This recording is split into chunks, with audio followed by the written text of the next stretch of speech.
I've identified 31 roster locks for the Cleveland Browns months before we even get to training camp. Find out who is making the cut.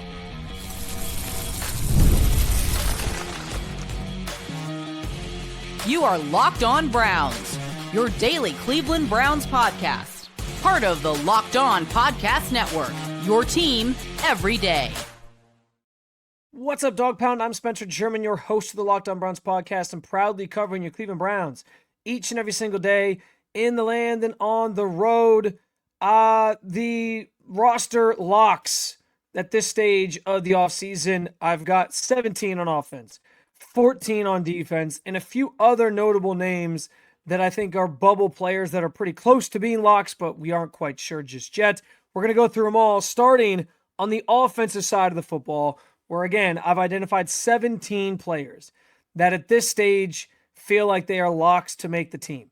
And again, this is forecasting very far in advance. I think a lot of this, maybe less so on offense. I think offense is probably a little bit more easy to project than the defense because there's so much new on the offensive side of the ball. And I think like Tom Munkin's kind of already shown you through the offseason with some of the additions that they made, that they clearly have like a vision for this group. So it's a little easier to forecast, I think, on that side of the ball. But in general, I think some of this is obviously going to be subject to change. We don't know what the future is going to bring this summer, what types of moves the team could look to make if they want to bolster anything. At training camp, what's going to happen? Will there be any guys that maybe are surprise cuts that then lead to adding guys, at roster cut down? So again, subject to change heavily. But I tried to sort of sit down and go through the roster and figure out like which guys do I think right now are guaranteed to make this roster. On the offensive side, that obviously starts at quarterback. And one person that I can say definitively is making this roster, for better or for worse, but has to make this roster because the contract warrants that he's going to be stuck here, is Deshaun Watson. He's not going anywhere. We know he's part of this quarterback equation. We know he's part of this quarterback competition. And because of the nature of his contract, there's just no way for the Browns to simply move off of him. It's not happening. And so Deshaun Watson's guaranteed to make this roster. I've also slotted in Shedeur Sanders as a guarantee to make this roster. Listen, there are a number of ways that the quarterback thing could play out. There's obviously going to be opportunities where whoever gets the starting job, someone's probably the odd man out, and I'm leaning into the idea that it's going to be Dylan Gabriel at this point. But it's not like at this stage of the offseason you're making some massive change or swing at quarterback. That ship has sailed. The guys you have are the guys you have pretty much. So I think Shedeur Sanders is probably going to be here. I feel confident in saying that, unless they were to somehow pull the rug out from underneath us. And I think that Dylan Gabriel is probably the odd man out of the group. And we'll talk about Taylor Green a little bit later. I don't know that I can call him just like a for sure roster lock, because like there is a world where maybe they would release him and try to sneak him onto the practice squad if they decided to keep Dylan, or they added a veteran at some point. So there's options there. We'll talk about Taylor a little bit later. But as far as guys that I think are locks to make this roster at the quarterback position, I think it's Deshaun and Shedeur, and the list ends there, at least for now. Running back, Quinshon Judkins, clearly a lock to make this team. I think Dylan Sampson, also a lock to make this team. Two recent picks for Andrew Berry, two guys who showed some promise last year. Your top two guys in that running back room at the moment. So I think for sure those guys are going to have a chance to make this team. I think Raheem Sanders is probably a fringe guy. He's close. Amani Marshall, who showed some promise last year. And you got a couple other guys in Devon Booth and TJ Harden that are trying to sort of compete as undrafted rookies that they signed. We'll see what that looks like. But that third spot is kind of up for grabs, so I can't say definitively that someone there is a lock. I think it's just Quinshon and Dylan Sampson. Wide receiver room. Some of these are easy. Casey Concepcion, that guy's making the roster. You used a first-round pick on him. Denzel Boston, that guy's making the roster. You used a second-round pick on him. He's fresh blood. These are two guys that are expected to transform the room. Jerry Jeudy, I believe, is a lock to make this roster. Even though some people wonder about his future here, I still think it isn't quite as prohibitive to trade him even post June 1. If they were to try to do something like that, the dead cap hit you take on next year is like $25 million if you do something like that. So I think it's probably not the smartest move to try to pull something like that off. It'd be better to next year, the final year of that contract, the extension he signed, if you were trying to move off of him, to then try to move him potentially post June 1st or cut him or whatever. And then the expenditures on his dead cap over the 2 years is much less daunting at that point. So I think Jerry Jeudy's probably locked to make this roster, and he's going to be a guy that I think Todd Monken leans on to sort of headline that room and be a leader in that group. So I think those three for sure. And then I put Isaiah Bond on here. Maybe I'm getting a little bit too ahead of myself on this one, because I don't know definitively that Isaiah Bond is necessarily going to make the roster. Like, he last year showed some promise, but also that he really only runs like one route. He knows how to run deep down the field, and that's about it. I don't know though that he is it's definitive that he makes this roster if other guys stand out. But I do think his skill set, the fact that he's that speedster, deep threat guy that can just kind of take the top off of defense, and even if he can run just the one route, makes him he's a player that the Browns don't have at that position. And so for that reason, I put him on here as a guy that I think probably makes the roster and is a lock at this point. But I think beyond Jerry Jeudy, it's hard to project, and certainly beyond Isaiah Bond, it's hard to project. Notice that Cedric Tillman's not on this list. I don't think he's any longer a roster lock with the presence of Denzel Boston now here. I think everything else, the other two spots at wide receiver, if you're keeping six, are up for grabs. We go to tight end. Obviously, Harold Fannin Jr. headlines that group. He's a lock to make this roster. I think Joe Royer, who they drafted in the 5th round this year, is a lock to make the roster. Jack Stoll is... I don't have Jack Stoll as a lock, admittedly. Even though I know he was a guy they signed in free agency. Sometimes things change as you get deeper into training camp, and you don't always know what the plan's going to be at the draft or who you're going to end up with. So I don't know that they necessarily thought they were going to end up with 2 tight ends, but they did. And so I think Stoll is kind of on the fringe, especially as a guy that isn't necessarily a pass catcher. But I think his skill set warrants probably him. He will make this roster in the end. But I'm so fascinated by this tight end group because, yes, there's Carson Ryan too. And by the way, I don't have Carson Ryan as a lock because he was a 7th round pick. And if he makes the team, I think it's probably he makes it in place of like a Michael Burton, who's the team's fullback right now. There's only so many guys you can keep on either side of the ball to get your roster to 53. And so I've been wondering like where the math's going to sort of come out on this when it comes to number of tight ends kept. Do you have room to keep a fullback? Is one of those guys going to serve as the tight end spot? I think Carson Ryan's in play for that, but I don't know yet what that kind of looks like. And so I can't go beyond Joe Royer as him and Harold Fannin being the only guys I look at as locks to make this roster at the tight end position. And then offensive line, I have Spencer Fano. Obviously, he was their first pick they made this year. Zion Johnson, who they signed in the offseason. Elton Jenkins, Titus Howard, both acquired this offseason. Tevin Jenkins, who could theoretically be your starting other guard. And then I have Austin Barber and Parker Brailsford, the 2 guys they drafted this year, as the last 2 guys. And so if you do the math on that, there's 7 total linemen. A lot of times teams keep around 10. There's probably 3 or so other spots up for grabs. I thought about DeJuan Jones, but I don't know that he's a lock at this point. I thought about a guy like Luke Whippler. I don't know that he's a lock at this point, especially if Brailsford shows that he can sort of handle that role or be the backup to Elton Jenkins. I think he might be on the outside looking in. You're not going to keep 3 centers most likely.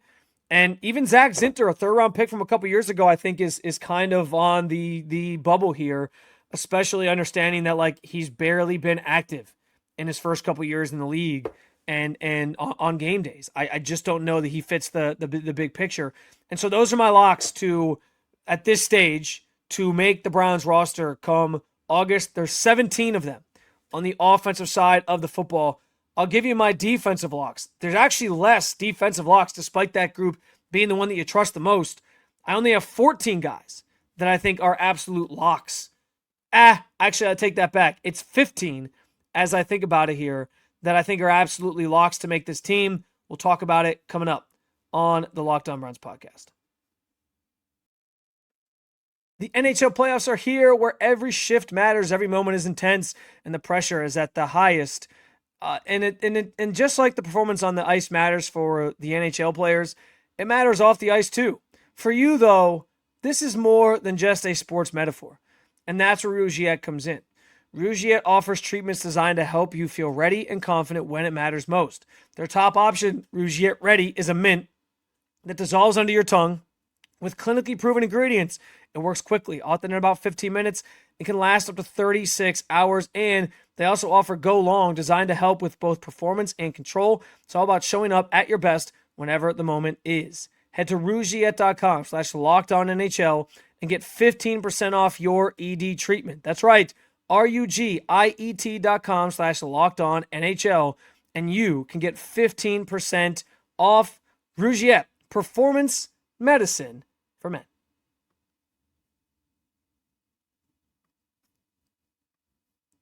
All right, we talked about the locks on offense. I shift to the defensive side of the ball now to give you my roster locks on that side of the ball. And weirdly enough, I know that the defense is the group that people probably trust the most here. It's the group that has the most talent on it by far. The offense is still sort of going to be figuring itself out. There's a lot of youth that was injected into that group this offseason. I still end up walking away with less guys that I think are locks at this stage on the defensive side of the ball than the offensive side of the ball. And for the defense, it obviously starts up front in the trenches. You go to the defensive line, and Myles Garrett, barring some sort of trade, which I know I mentioned on Tuesday's show that I think there's a real possibility that not even a real possibility, but I think like we're going to start getting some clarity on what's really going on with Myles, and if it was just, hey, I'm not showing up for voluntary stuff, or if he really doesn't necessarily want to be here in the coming weeks when mandatory minicamp rolls around and he's either there or he's not. But Myles Garrett obviously headlines that list, and as things stand right now, what we know right now, I think Myles is without question a lock to make this roster. He's the best defensive player in football, maybe the best non-quarterback in football. He's going to make the team so long as he's actually here with the Cleveland Browns to be part of the team. But Myles headlines the list. I think the other defensive ends that are locks are Alex Wright and Isaiah McGuire. And surprisingly, I do think it sort of stops there. Julian Okwara is an interesting one. I don't know that he's a lock at this point. They added, obviously, Logan Fano as a undrafted rookie. We'll see what he sort of brings to the table. But I don't know that as you look down the depth chart, it's a guarantee that some of these other guys are just going to absolutely positively make this roster at the defensive end spots. I think it's those three, and that's your cutoff right now, and the rest of the jobs are kind of up for grabs. On the interior of the defensive line, obviously Malik Collins is going to be here. He's part of your plans this year, and he was tremendous last year for this Browns defense in the middle of that group. I think Mason Graham, obviously top 5 pick from last year. He's the lock to make this roster. Those two guys are your starting defensive linemen, and clearly are going to be key pieces to what this defense is going to do and the type of success that they can have. I also put Mike Hall Jr. on here, and I'm leaning into the idea that he is still just a second-round pick from a couple years ago. That it wasn't like this guy's a second-round pick who's flamed out over the course of like 5 years or so. He's only really had 2 seasons under his belt. There's been some injuries there, so they're going to sort of see what he can bring to the table, the versatility that he has, whatever, and try to get more out of him and not just quite give up on him yet, even though it's a new coaching staff. So I think Mike Hall Jr. makes the cut as a guy that is a lock at this stage to make this roster. I added late here Kalia Davis to this group. And I could be wrong on this. I'm maybe pushing. I was a little bolder. I was bold with Isaiah Bond. I think I'm being a little bit bold here. Kalia Davis is a guy they did sign as an unrestricted free agent. So I just feel like the fact that they made that move, the fact that they recognized they needed some defensive line depth, makes me think he's probably bound to make this roster, and at least those 4 guys are going to be here. And then everything after that I think is up for grabs. Sam Kamar's kind of been a on-again, off-again practice squad guy, sometimes on the active roster. Aiden Huntington was tremendous last year, and I would bet that Aiden Huntington does make this roster. But when you're an undrafted player that was signed by a team last year and has to sort of earn everything and fight for your place on a team, even if it's on a role with special teams, I can't just assume that he's going to be here. And then there's a few other guys that, Elijah Chapman is a guy that they added as well. I just don't know that any of those guys are guarantees. So I got 4 players there to add to the mix as locks on the defensive line. Linebacker group, this one's pretty straightforward. Carson Swessinger. I would say that guy's a lock to make the roster. He just won Defensive Rookie of the Year. Quincy Williams was your replacement to Devin Bush.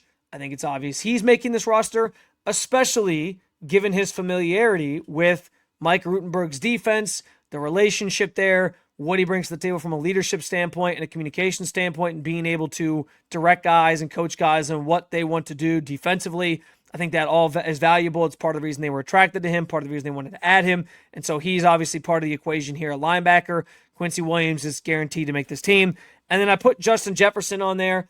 Day 3 picks aren't always guarantees. You know, I did this with Joe Royer. I didn't do it with Carson Ryan, the 7th round pick from this year. But I still think they drafted him for a reason. And I just feel he's probably going to be, at least this year, a lot to make this roster, especially at a position group that isn't very deep at this stage. Like the linebacker room almost always feels like it's a need for the Browns. They added they added Williams, obviously, but they only added Justin Jefferson in the draft. And I think the rest of the group is kind of like a question mark. You know, you got like Winston Reed, who's a special teams guy. You have some other guys like Nathaniel Watson, who played some special teams last year. So I'm not saying there aren't other guys that can potentially make this team or will make this team. So you got to fill out your linebacker group somehow. But I think right now the only ones I can say are locks, and because of the state of that room, I think Jefferson falls into it, are Schlesinger, Jefferson, and Quincy Williams. And then I go to the secondary, and to be honest with you, maybe this will surprise you a little bit, but I truly think the only locks to this group are Denzel Ward and Tyson Campbell. That's it. Just those top 2 frontline guys, really good corners for this team. I think it's a really good dynamic duo they have at the outside cornerback spots as your starters. But I think they're the only 2 I can definitively say right now are locks to make this roster.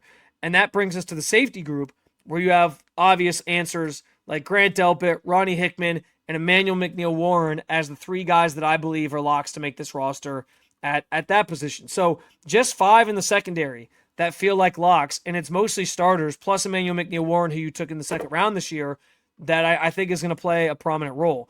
And part of the reason that I can't commit to any other corners is like, yeah, you need a nickel guy, but I don't know yet what the plan's going to sort of be for deploying Emmanuel McNeil-Warren and Ronnie Hickman together. And if one of those guys spends most of his time in the slot or at the nickel, maybe one of these corners becomes a little more expendable. There's going to be other corners that are on the roster right now that obviously make the team. I just don't think right now on May 27th, I can sit here and tell you that they're locks to make the roster. That part of it still has to play out. Corner is now a competition that I've kind of circled in recent weeks as like hey, there's a lot to sort out here on the back end. Yes, you got your frontline guys taken care of in Ward and Campbell, but what about the rest of the group?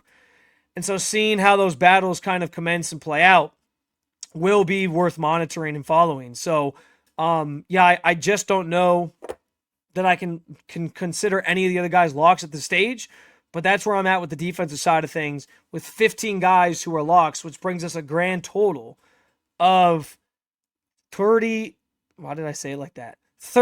players that are at this stage, I believe, locks on a 53-man roster. And we could talk through special teams guys like Andre Schmidt, likely a lock. He's the one guy you have as a kicker right now on the roster. Corey Bojorquez, probably a lock. Granted, they did add a free agent to that group as well. Rex Sunahara, the only long snapper on the team right now, so he's probably locked. So if you wanted to add or count at least those 3, that obviously pushes you to 35, and now you're talking about 18 guys that are sort of still up for grabs, or spots that are still up for grabs.